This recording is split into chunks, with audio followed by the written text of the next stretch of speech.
Sobriety, my friends, starts with abstinence. However, sustained recovery and serenity start with emotional sobriety. Most people focus on the first part. They stop drinking, they stop using, they stop the chaos. And that matters. But what happens after the chaos is gone? You can be clean, you can be sober, and you can still be responsible and still slowly drift away and feel unfulfilled. That's what we're going to be talking about today.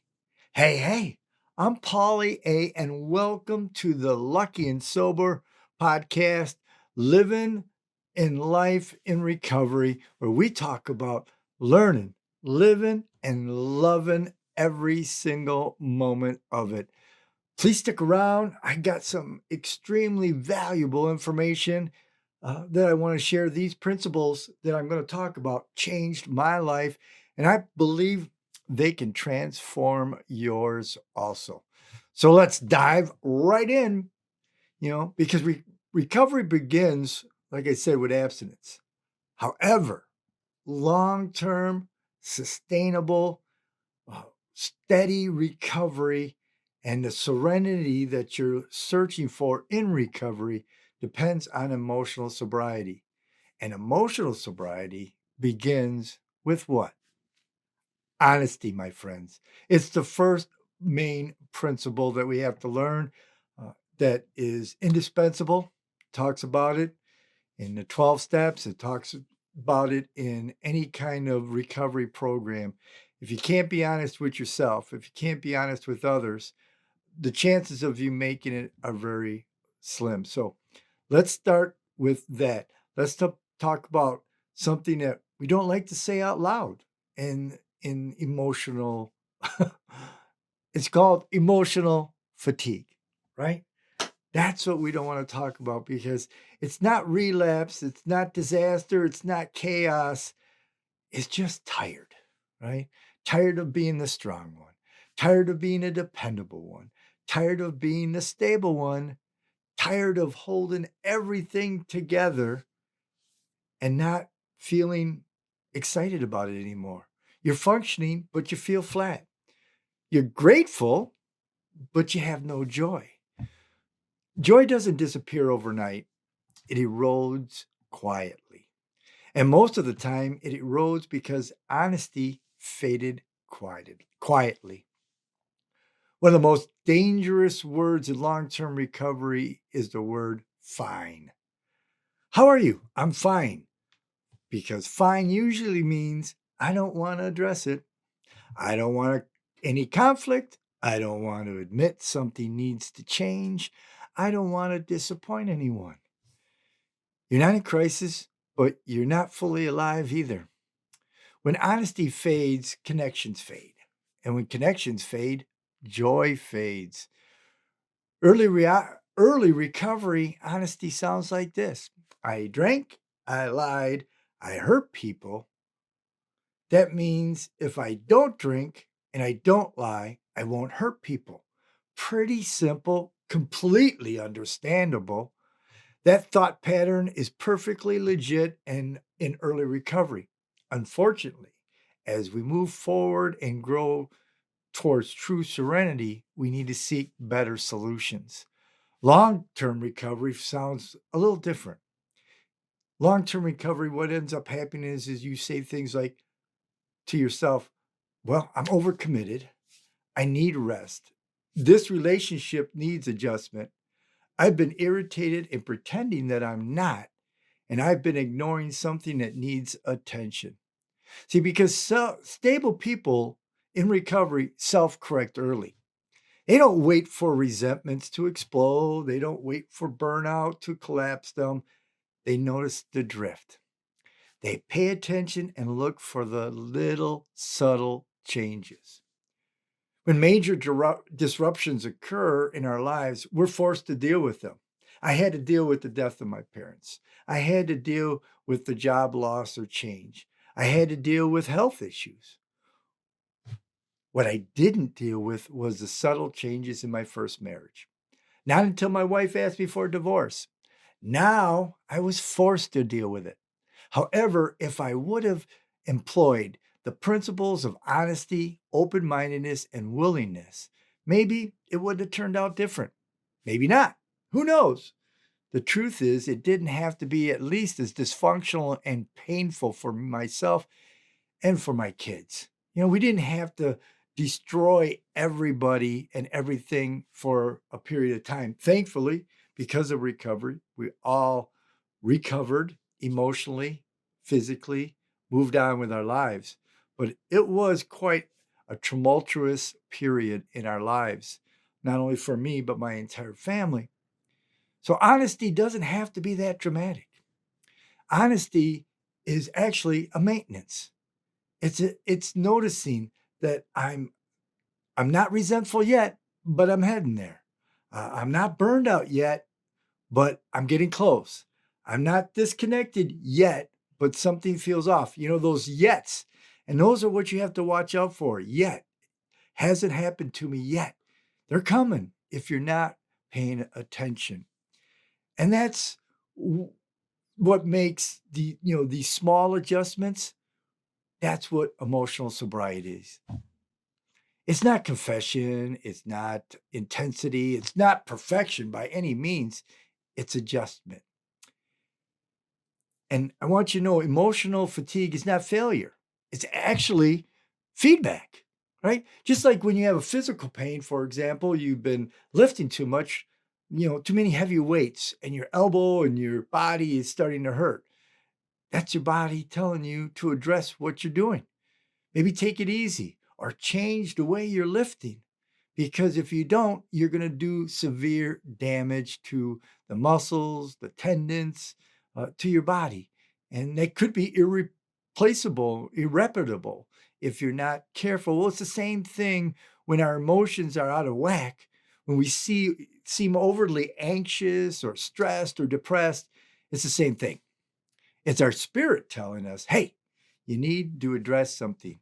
For example, if you've lost some joy, don't panic. Ask yourself 3 simple questions. What is draining me right now? Is there something I'm pretending doesn't bother me? Is there something I need to adjust? Not dramatically, but honestly. Honesty doesn't require a public announcement either.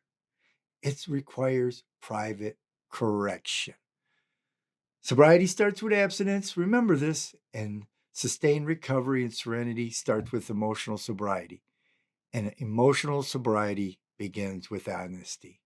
So now we're going to talk about what are some of the blocks to that kind of honesty. Well, I found there are 3 main things that block my honesty and long-term recovery. First, it's my ego, right? Not an out loud ego, but a quiet one. The one that is constantly talking to me in my head that says, I've been doing this for a long time. I know what I'm doing. I know myself. I'm good. This is the way it's supposed to be. I'm just where I'm supposed to be right now. Everybody goes through this. Those are all ego sent thoughts. Ego resists the adjustment. It doesn't want the correction, right? It doesn't want the feedback. It doesn't want to admit that something small needs to shift. And honesty always requires a shift because once you know better, you have to do better, or that growing weight on your consciousness is what starts to bring us down. When we know we should be doing something, but we're not able to do it. The second thing that blocks honesty is fear. In fact, that might be the number one, actually. I know fear is that fear of conflict, the fear of disappointment and disappointing other people, and fear of rocking the boat, right? Let's just keep it quiet. Don't want to rock that boat. Fear of what change if we admit the truth. What's really going to change? What's it going to look like? I know myself, this might be the thing that I deal with most because I'm constantly dealing with fears. It's like a death of 1,000 cuts. And when and if I don't address them one at a time, when they pop up, it can make my day spiral out of control. The situations become unmanageable. Then my life becomes a disappointment, unmanageable, unfulfilled, unhappy. Well, if you're going to be unhappy and sober and clean, what's the point, right? And that's the whole thing.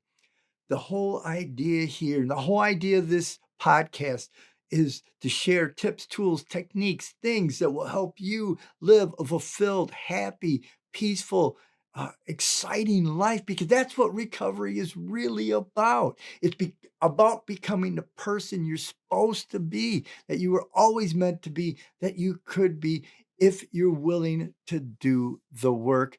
Because, my friends, it doesn't happen by osmosis. You know, sometimes it wasn't that I was dishonest. Like I said, I was just afraid. And many times I just wanted to be tolerant, right, and understanding. We want to minimize it. We say it's fine, and that's just exactly the way I acted in my first marriage. My unaddressed codependency behaviors escalated because I was too afraid to truly get honest about the situation. I found out that if I continue sweeping things under the rug, eventually I'll stumble over them.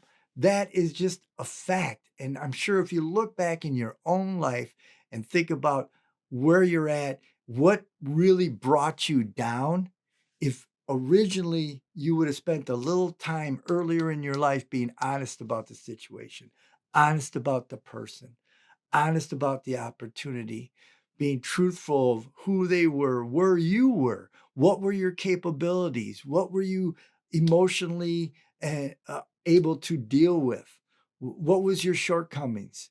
Once you get to know those things, you can do better. But if you look back, and that's what memory is all about. Memory is there to teach us a lesson, not to shame us, not to guilt us, not to bring us down.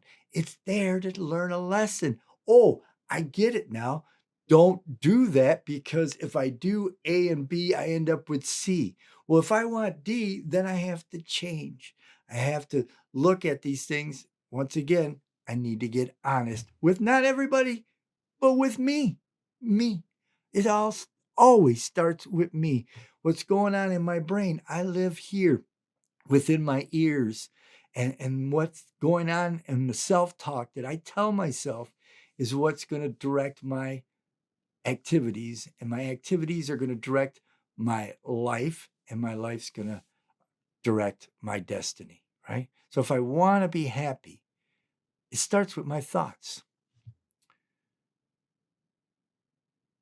So the other thing is, the third thing that probably blocks honesty is emotional fatigue. We talked about it a little earlier, but I want to reiterate it. When you're tired, when you don't want to look deeper, when you're drained, when you don't want to elevate, especially if you've been through the situation over and over, that insanity, right? That insanity of doing the same thing and expecting different results. It gets to you, right? And after a while, it's like, I'm done. I don't want to even deal with this. I'm just going to bury my head in the sand and hope it goes away. But remember, my friends, back in the day, people would ask, how are you? And I know this was always my response. And when people would ask me, hey, how are you doing? I would always say, oh, rolling with the punches, right? Because that's what I thought life was, just a series of actions and reaction. And that little bit of control over it, I didn't think I had. So I just had to deal with it. And I would shut down emotionally, and I would go back in a corner of my mind, like a boxer goes into the corner of the ropes, and just do the rope-a-dope and hope for the bell to go off at the end of the day, and somehow pray when I woke up in the morning it would be better. But it's never better if I didn't take action. So I had to remember that my ego says, you're above it, right? You don't have to deal with this. Fear says, don't touch it. Fatigue says deal with it later. And then honesty gets postponed. Postponed honesty eventually becomes, guess what? Resentment, burnout, disconnect. That's why honesty is a maintenance. It's an action. Speaking of action, let's talk about something practical, because every episode, I'm not going to just be talking about these principles. I want to give you tools, tips, and techniques that you can use. So it's a section of my podcast that I call Doing the Next Right Thing. Not the biggest thing, not the most dramatic thing, just the next right thing. And tonight, here are 3 ways to practice that this week. First, I want to encourage you to identify one small adjustment, right? Not your whole life, not your entire schedule, just one simple thing. Maybe one conversation. Maybe it's one boundary. Maybe it's one moment of rest, one honest admission to yourself. That's where it starts. Remember, know this: stability is built around a few small corrections. Second, learn to address things earlier. Stable people self-correct earlier. Take this action. If something is bothering you at a level 2, it sort of resonate back there, you're thinking about it now and then, deal with that at that level 2. Don't wait until it becomes a level 8. Honesty is easier when it's early. Be brave. Remember, what doesn't kill us makes us stronger. Be a warrior. Before you act, ask yourself, will this move me towards peace or away from it? One of my favorite questions that I ask myself when I have to take action is this going to move my life in a good, orderly direction? Because that's what I want. I want good, orderly direction. I want to find peace, serenity, happiness, not just for myself, but for my family, for my community, for everybody I interact with. I like things nice. This is the one trip we got, right? We only got one shot. There's no rehearsals. There's no do-overs. Those of us in recovery, yes, we are blessed. We get to live a second life, right? The life we were always meant to live. But it comes once again from taking action. It doesn't happen by osmosis. You got to take control. I know people say we can't control things outside of ourselves, which is true. The serenity prayer, the courage to change the things we can. What is that? It's me, myself, my thoughts, my actions. That's all I can control. And that's what honesty is all about. Being honest. That's what I can control. So be brave, be a warrior. Third, measure it by serenity. Before you ask, I already did that one. Sorry, folks. So find out what works for you, right? And don't be worried if you stumble and fumble. I'm still learning on this podcast. I'm not going to edit that out. I'm not going to edit this podcast at all in the sense of the verbal variety of mistakes that I've made. What I'm going to do is put it out there raw, real for you guys to listen to. Let me know in the comments what you think. But the question that I want you to ask yourself is, what do you want out of your recovery? What are you looking for? Do you have the foundational tools and sets of principles? And that's what principles are. They're tools that will help you live the life that you want. I'm starting out this 3-set series of podcasts. This one is honesty. Next one's going to be about open-mindedness. Third one's going to be about willingness. Those are the foundational principles that I wake up and live my day from. Yes, I have other principles that I follow too, but those are the core principles that I know throughout years. And I've just celebrated my 37th year in recovery. And I say that not to brag by any chances. I am so grateful There's been so many ups and downs, and it's the fellowships and it's the people who have carried me through when I couldn't carry myself. But ultimately, it was the principles that I learned in recovery. It was those core principles that gave me that solid foundation so that I could grow to be a better person. I could grow to be a better father. I grew to be a better husband in my second marriage. Which I'm still married, 20 years now plus. All those things are rewards of the promises of doing the next right thing. So, my friends, when you're questioning your recovery, when you're questioning your decisions, ask yourself, what's going to move my life in a good, orderly direction? What's the next right thing that I can do today that will ensure that my recovery, my sobriety, my sanity is there? So I can be the best person for myself, for my family, for my community.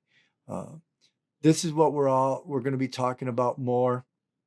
And remember that sobriety doesn't start with abstinence. No, that's just dryness. But sustained long-term recovery and serenity starts with emotional sobriety, learning who you are and why you act the way and react the way you do. And once you understand that, man, your life is just gonna explode if it hasn't already. So we'll continue this again next week with open-mindedness. My name's Paul Lie. Thank you so much for being here today. Be well, be safe, and always remember to be good to yourself.